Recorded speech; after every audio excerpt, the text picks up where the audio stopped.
مرحبا بكم عند مجوهرة عثمان. هذا الفيديو اليوم خاص بواحد المعلومه. ها علاش كنقول لكم حافظوا على الروسي ديالكم وعرفوا مع من تاخذوا.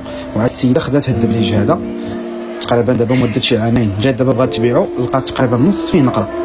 الناس اللي كتقول لها 950 درهم للغرام دابا راه وصل، كتقول لك لا راه كاين 800 درهم للغرام، راه لقيتو ب 800.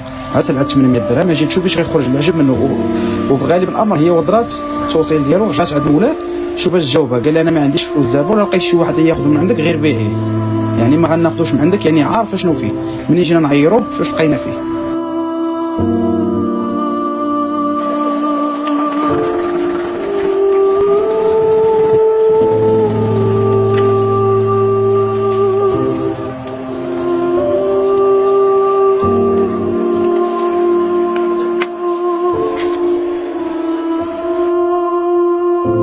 هانتو الاخوات كما كتشوفوا يعني طلعت فيه النقره، هاد الدبليج هذا طلعت فيه النقره، يعني هذا النص ديالو تقريبا النقره.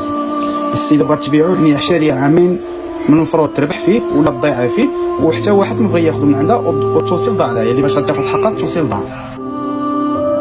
ها الفرق بين سرتله جبدنا سرتله من عندنا من المحل وغنعيروها معاه.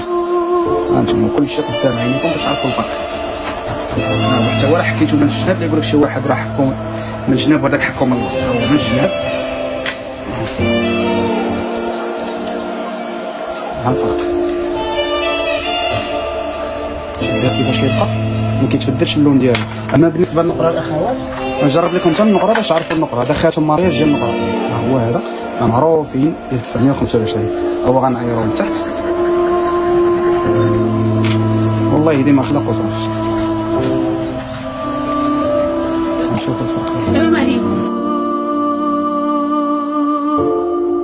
هانتوما الاخوات هذه نقره، هذا فاش عيرناه هذا حتى هو النقره.